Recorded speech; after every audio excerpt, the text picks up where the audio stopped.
하나님 말씀은 사도행전 19장 8절부터입니다. 신약성경 219페이지 사도행전 19장 8절부터 20절까지 한 말씀씩 저와 여러분이 나누어서 읽겠습니다. 8절, 바울이 회당에 들어가 석 달 동안 담대히 하나님 나라에 관하여 강론하며 권면하되 어떤 사람들은 마음이 굳어 순종하지 않고 무리 앞에서 이 도를 비방하거늘 바울이 그들을 떠나 제자들을 따로 세우고 두란노 서원에서 날마다 강론하니라. 2해 동안 이같이 하니 아시아에 사는 자는 유대인이나 헬라인이나 다 주의 말씀을 듣더라. 하나님이 바울의 손으로 놀라운 능력을 행하게 하시니 심지어 사람들이 바울의 몸에서 손수건이나 앞치마를 가져다가 병든 사람에게 얹으면 그 병이 떠나고 악귀도 나가더라. 이에 돌아다니며 마술하는 어떤 유대인들이 시험 삼아 악기 들린 자들에게 주 예수의 이름을 불러 말하되 내가 바울이 전파하는 예수를 의지하여 너희에게 명하노라 하더라.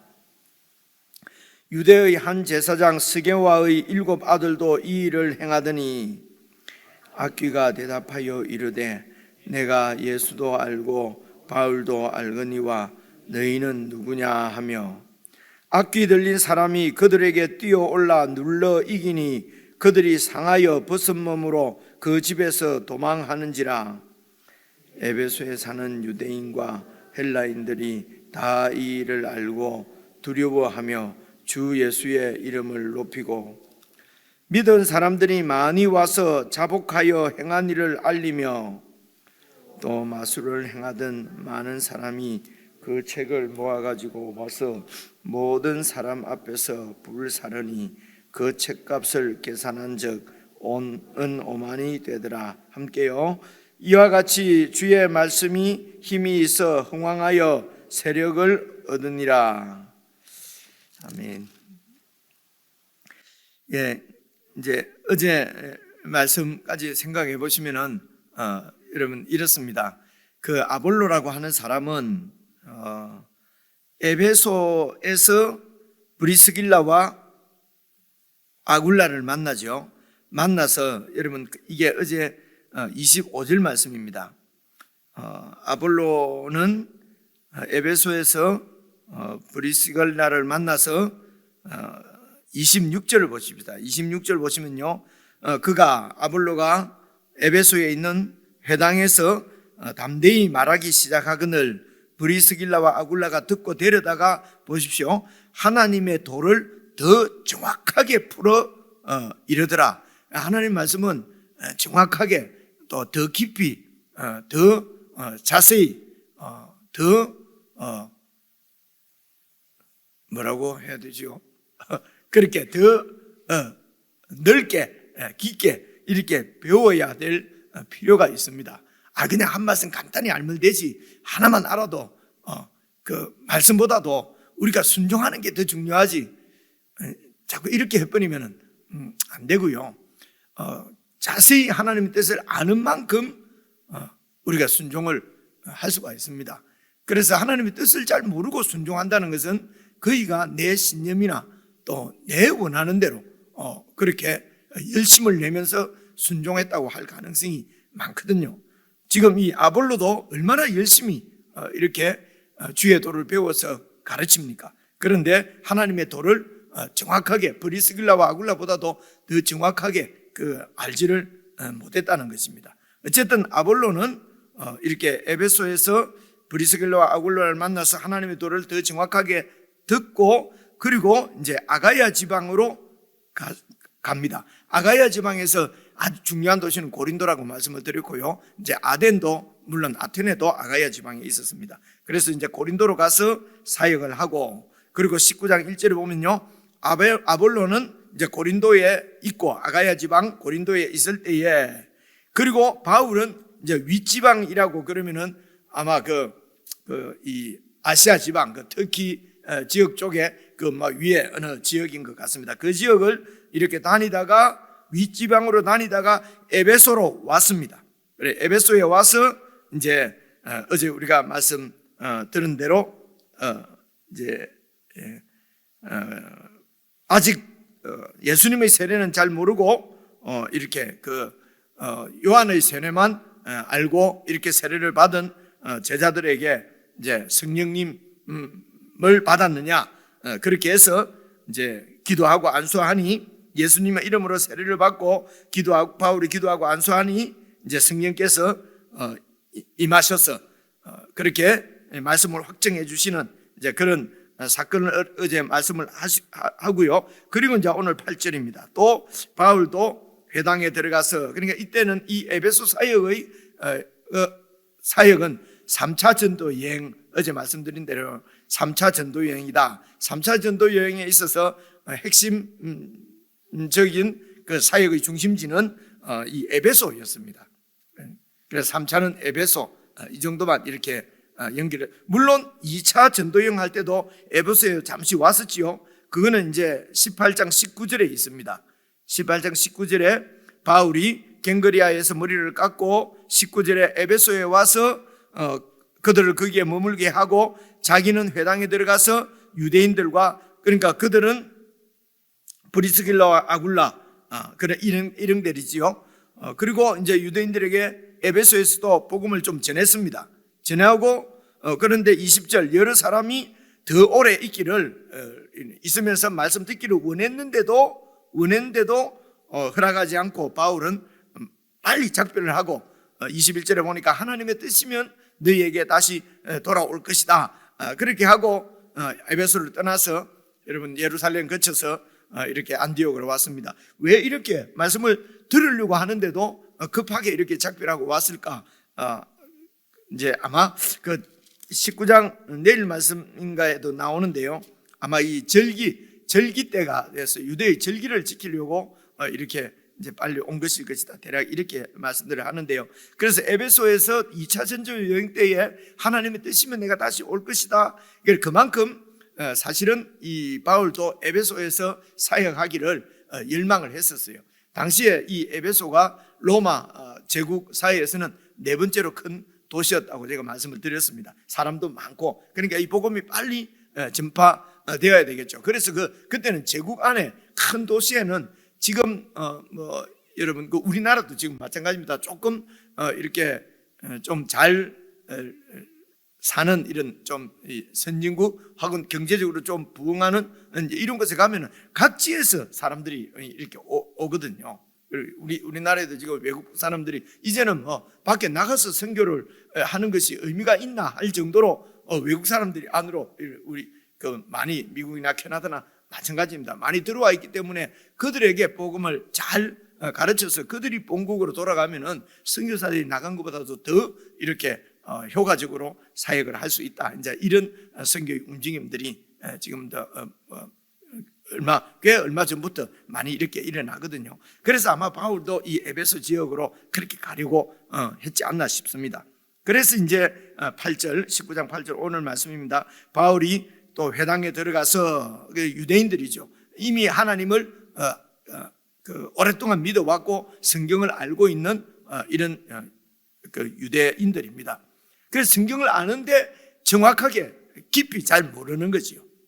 그래서 이제 그들에게 이렇게 예수 그리스도를 소개하고 예수 그리스도의 복음을 전하면은 이제 이 유대인들은 좀 이방인보다는 쉽게 말씀을 받을 수 있는 그런 상태임에도 불구하고 유대인들은 말씀을 많이 거부하고 반대하고 좀 안다는 거죠. 내가 알고 있는 거하고는 다르다는 거죠.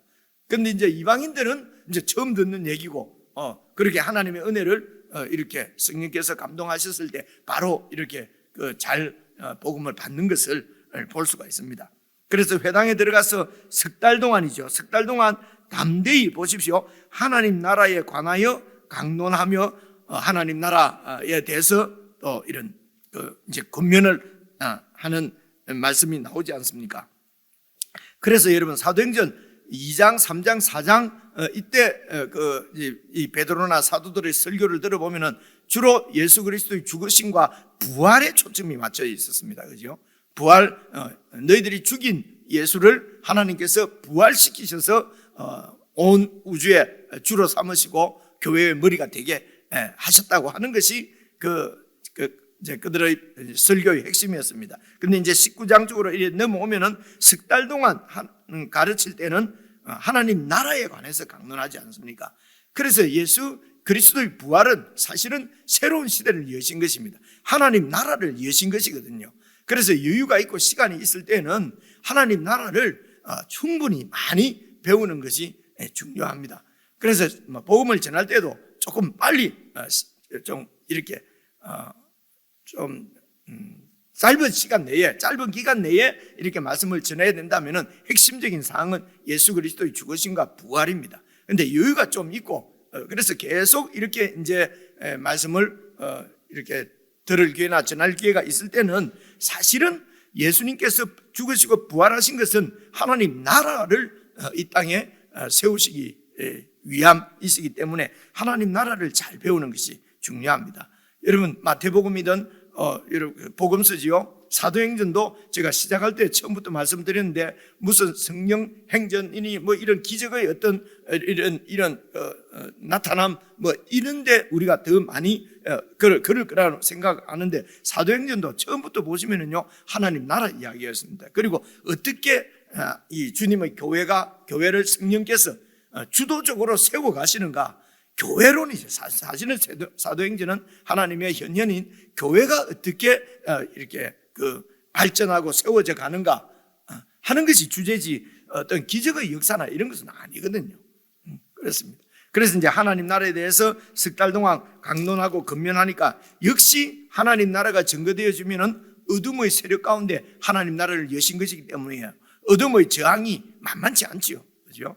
그래서 이제 이런 이 복음의 세력에 저항하는 그런 부분들을 오늘 말씀에서 잘 살펴보시면은 우리들도 이게 복음에 온전히 순종하지 못하고는 이런 그런 문제들을 이렇게 좀 점검하고 체크할 수가 있을 것 같습니다.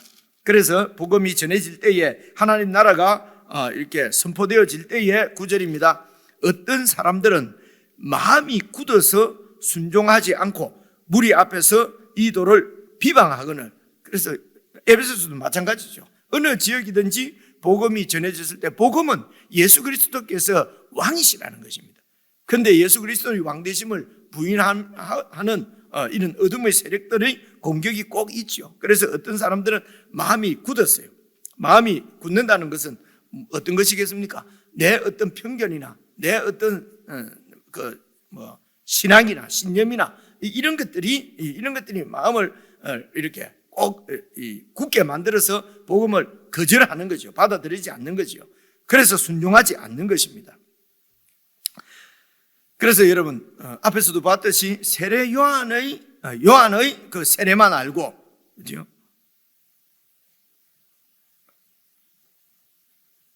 예수님의 이런 세례, 예수님의 복음 진리는 잘 모르고, 그래서 처음 복음을 들을 때, 예수 믿을 때도 이런 복음의 핵심 진리인 예수 그리스도와 그의 나라에 대해서 듣기보다도 어떤 주변적인 것, 주변적인 이런 어떤 교회의 무슨 뭐라고 그러죠?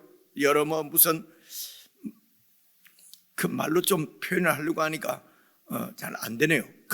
복음의 핵심이 아니라 어떤 이런 이 전통적으로 교회가 이렇게 내려오는 어떤 그런 무슨 교회 생활이라든가 관습이라든가 이런 것들을 먼저 배우는 거죠.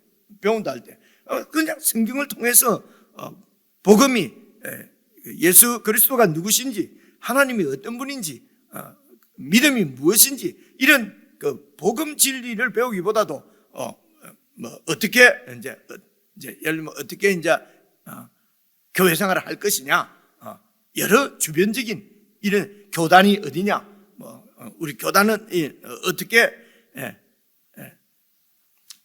설명이 잘 안 돼서 하여튼 이 핵심적인 복음 진리보다도 주변 것을 많이 알면은 뭔가 많이 아는 것 같은 이제 그런 것들을 잘 모르면은 여러분 이런 그런 뭐 교단이 어딘지 뭐 교회가 뭐 어떻게 생활해야 되는지 이런 건 몰라도 사실은 영적으로 무식한 건 아니에요. 실제적으로 예수님이 누구신지, 예수님을 보내신 하나님의 뜻이 무엇인지, 그래서 예수를 믿으면 성령께서 우리 가운데 어떻게 역사하는지, 우리가 어떻게 순종해야 되는지, 어떻게 하나님 나라를 세워질 것인지, 이런 복음의 핵심 진리를 모르는 것이 진짜 무식이거든요. 이런 것이 안타깝고 부끄러운 일인데, 뭐 이런 건 모르는 것은 덮어놓고 그냥 이런 주변 전통적인 이런 그 어떤 상황들, 어떤 교단의 무슨 이렇게 어떻게 교단법이 어떻게 되어 있고, 그죠? 어떻게 뭘 해야 되고 하는 거 있지 않습니까? 여러 가지 그런 규정들, 이런 것들을 많이 알면은 뭔가 이렇게 잘 믿는 것 같고, 이제 그런 이런 것들 전체를 이름해서 율법주의 정도로 생각하시면 어떨까 싶습니다.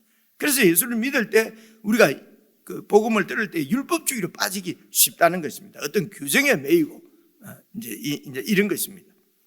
전통에 매이고. 그래서 이분들도 지금 유대인들이 마음이 굳어서 순종하지 못한 것은 지금까지 내려오던 그들이 행하던 그런 할례나 뭐 이런 있지 않습니까?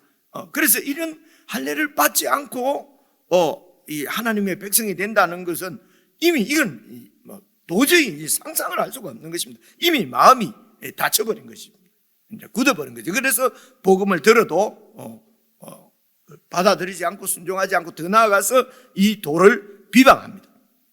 그래서 여러분 이렇게 비방할 때는 나는 이 사람을 끝까지 구원해야 된다. 그래서 네가 이기나 내가 이기나 한번 해보자. 그러면서 나는 한 사람만 팬다 이러면서 말입니다. 그죠? 계속 복음을 그래 꼭 그렇게 하는 것이 맞는지 잘 모르겠어요. 우리가 이런 복음 전도 전략을 세울 때도요. 오늘 여기 보시면은요, 마음이 굳어 순종하지 않고 무리 앞에서 이 도를 비방하거늘 바울이 그들을 떠납니다. 그죠? 그들을 떠나서 제자들을 따로 세우고, 여러분 잘 아시는 들어본 대로 두란노 서원에서 날마다 강론을 합니다. 하나님 나라에 대해서 날마다 강론을 하는 거죠. 그래서 하나님 나라는 아주 크고 높고 넓습니다. 날마다 강론을 해도 다 못할 정도로 하나님 나라는 신비한 나라고, 아주 이상적인 나라고, 영적인 나라고, 온 세상을 품는 그런 하나님의 위대한 나라이거든요. 이제 그래서 제자들 따로 세워서 날마다 하나님 나라에서 강론하는데요. 이 두란노 서원은 중요한 건 아닙니다만, 우리는 두란노 이러면은 어떤 지역 이름인 걸로 생각하잖아요. 어디 두란노 지역인갑다 하는데 사실은 사람 이름이고요. 그러니까 이 두란노 그리고 서원이라는 말은 원문에는 스콜라처럼 이래 돼 있는데요. 그러니까 학교라고 보면 됩니다. 그래서 두란노라고 하는 사람이 세운 학교든지 지금으로 생각하면요, 아니면 두란노라고 하는 아주 유명한 사람이 학자가 가르치던 학교였는지 그까지는 잘 모르겠습니다만은, 어쨌든 두란노 학교에서 날마다 강론하니라. 그래서 이 회당에서 강론할 때는 일주일에 한 번밖에 안 하잖아요, 회당은. 그런데 이제 이 두란노 서원에서는 날마다 합니다. 날마다. 그죠?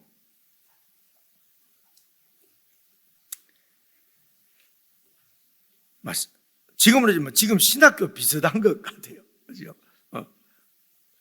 날마다 강론하니라. 10절 보니까요, 2해 동안, 2년 동안 이같이 했어요. 2년 동안. 날마다 이렇게 2년 동안 하면은, 지금 우리 신학교에서 보통 이렇게 목사 되기 위해서 훈련 받을 때는 3년 대학원에서 교육을 하거든요. 3년 동안 이제 90학점 정도 이렇게 해서, 보통 여러분 대학 4년 졸업하면 120학점 정도 이렇게 하잖아요. 그죠? 그러니까 대학원 이 목회하기 위한 과정은 지금 현재는 90학점 정도니까 꽤 시간이 많잖아요. 그죠? 1년에 30학점에서 한 3년 보통 일을 하는데요. 매일 모여서 2년 동안 했으니까 지금 신학교 과정보다도 더 오랜 시간, 길면 길지 짧지는 않은 것 같아요. 동안 그렇게 날마다 강론하니 2년 동안 그렇게 하니 아시아 지역, 이 에베소가 있는 지역이 이제 아시아 지역입니다. 소아시아. 지금 우리가 얘기하는 아시아 전체, 극동아시아, 뭐 중동아시아, 아시아가 아니고요. 그 터키 지방 중에서도 이 해변가 쪽으로, 약간 남쪽으로 그 지역만 그 아시아 지역이었거든요. 그 당시 로마 행정구역상으로. 그래서 아시아에 사는 사람들이 다 유대인도 이제 하나님 말씀을 듣고 이제 헬라인들도 이방인들도 다 말씀을, 그러니까 한 명도 빼놓지 않고 다 들었다, 이런 얘기 아닌 건 알겠죠, 그죠? 근데 이거는 뭐라고 되어 있습니까? 유대인이나 헬라인이나 다 주의 말씀을 듣더라. 그래서 어떤 오류를 우리가 범하면 다른 말씀도 성경에 다 들었다고 되어 있지 않냐? 하나도 안 빠지고 다 들었다. 그거 아니지요, 그죠? 아닌데 이렇게 문자에 매인단 말입니다. 다 그러면은 모두 아니고 그냥 다 들었다. 그러면 들을 사람 대부분 다 들었다, 이런 말이죠, 그죠? 10%를 들었는지 5%가 들었는지는 알 수가 없어요. 근데 우리는 이제 이런 걸 가지고 다 들었다고 성경에 했으면은 다 들었다, 100%.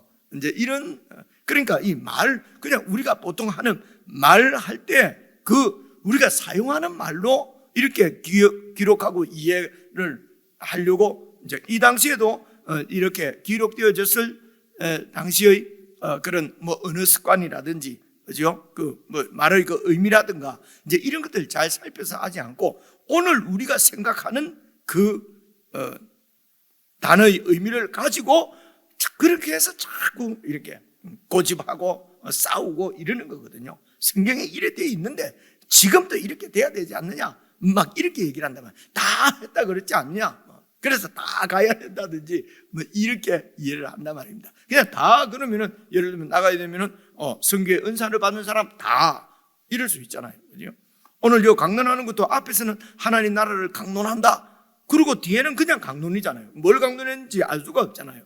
앞에서 읽어보면은 하나님 나라를 강론한 거 그냥 바로 알 수가 있는데 이 말씀만 갖고 뭘 강론했는지 잘 모르겠으니까 그 다음에는 목사의 설교자의 생각대로 이런 것들 강론했을 것이다, 했을 것이다로 하면 좋은데 강론했다 이래 버리니까 앞뒤가 잘 안 맞고 그렇게 되는 거거든요.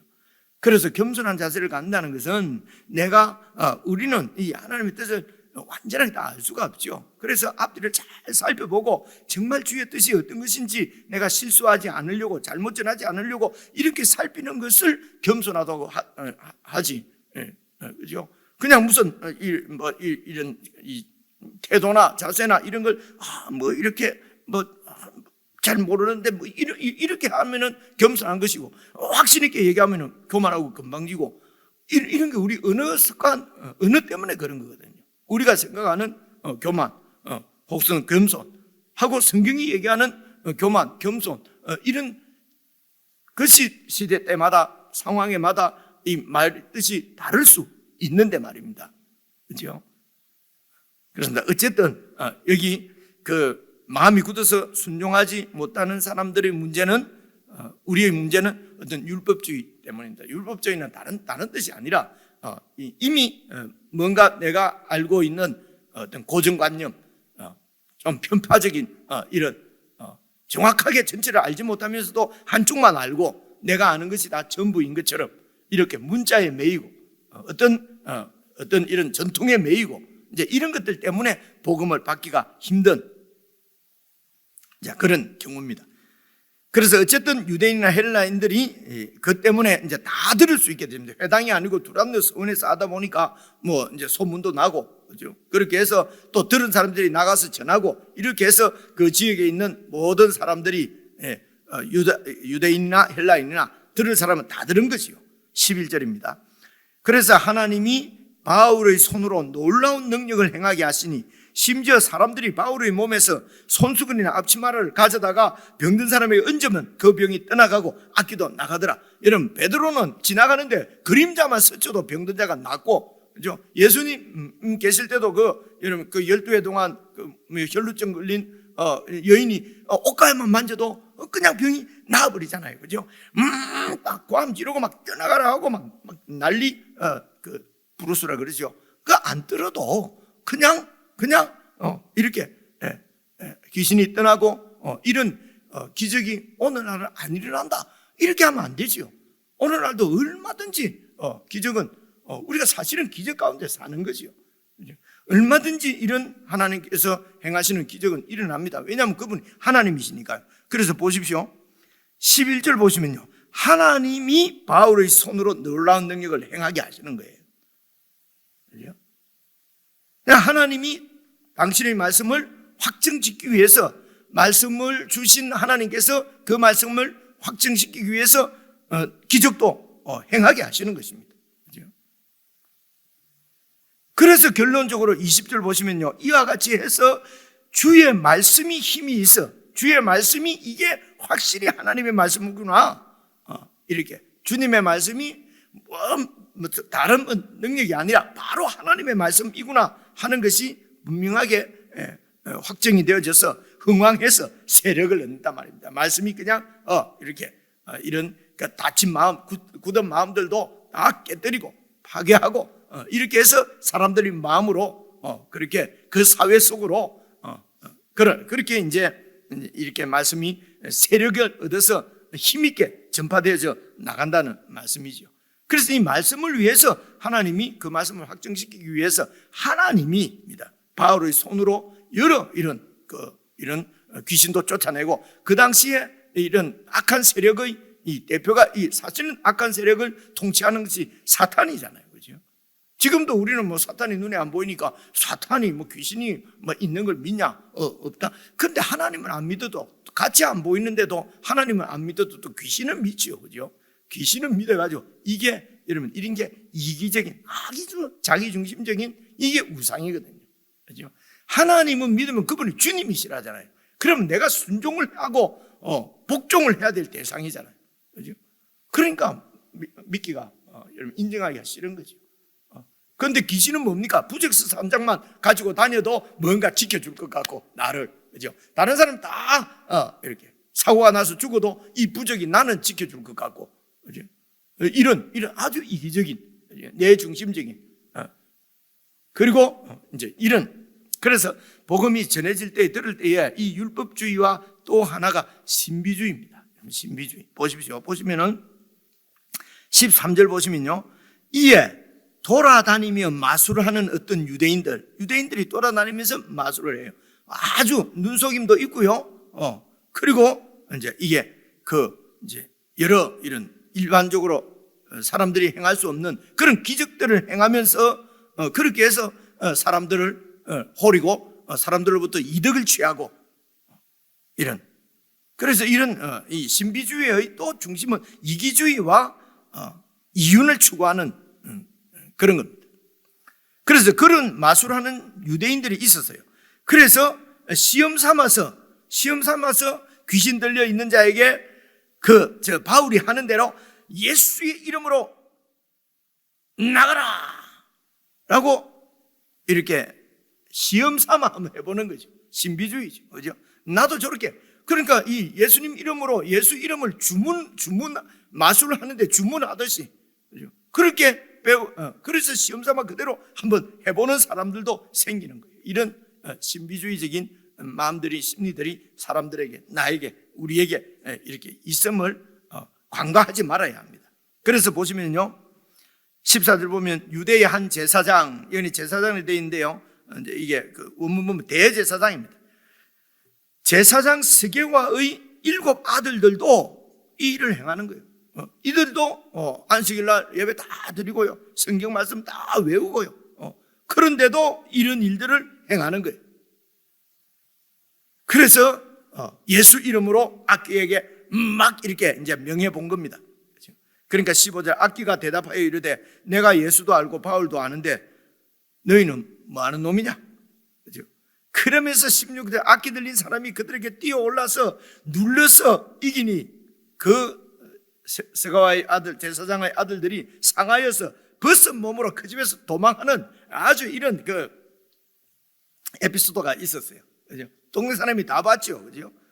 그리고 이게 소문이 쫙 퍼지는 거죠. 그래서 17절, 에베소에 사는 유대인과 헬라인들이 다 이 일을 알고 두려워하는 거예요. 귀신이 복음을 전개해 주네요. 그죠? 두려워하며 그래서 주 예수의 이름을 높이고, 그리고 믿은 사람들이 많이 와서 자복하여 행한 일을 알리고, 그런 지연제들을 이렇게 다 자복을 하고, 그리고 마술을 행하던 많은 사람들이 이제 마술 행하는 그 책들을 모아가지고 와서 모든 사람 앞에서 불사르니 그 책값을 계산한 적 은 5만이 되더라. 보통 이 은 한 달란트가 노동자 하루 품삯이라고 보통 한 달란트 이렇게 얘기를 하거든요. 그 5만 달란트니까 5만일이라면 뭡니까? 1년 나누기 1년 하여튼 이러면 이게 매득이 될지 몰라요. 지금 돈으로 계산해 보면요, 그죠? 그것을 다 불태운 거죠. 그래서 이런 마술을 행해서 얻은 이윤들이 이렇게 이제 많다고 볼 수 있습니다. 이것을 다 태웠거든요. 여기에서 회개가 무엇인지도 잘 생각해 볼 수가 있습니다. 회개는요, 완전히 돌이키는 거거든요. 그래서 마술책을 다 불을 태워야 되는 것입니다. 내 내 이기적이고 내 이윤을 추구하기 위해서 다른 사람들을 호리고 이렇게 하던 이런 삶을 완전히 청산하고 돌이키는 것을 회개라고 그러거든요. 그죠? 근데 와서 말만 그냥 회개합니다 해놓고 나가서 또 똑같이 그 죄를 짓고요. 그리고 또 와서 회개합니다. 잘못했습니다. 용서해 주십시오. 예수 그리스도의 보혈이 나를 깨끗이 씻어 주옵소서 하고 내일부터 나가서 그 죄를 또 짓고요. 이게 진짜 그래서 하나는 우리 과거와 현재 미래의 죄를 다 용서했으니까 고백만 하면, 자백만 하면은 다 진짜로 자백했으면 그 일을 안 해야죠. 그죠? 그런데 이러면 마음이 또 불편하죠. 그냥 과거, 현재, 미래 다 용서 다 받았는데 자백만 하면 다 용서받고 또 짓고 하면은 이게 마음을 편안하게 해주는 복음인데, 근데 성경을 읽어보면 그렇지 않아요. 그거는 하나님을 속이는 거지요. 그죠?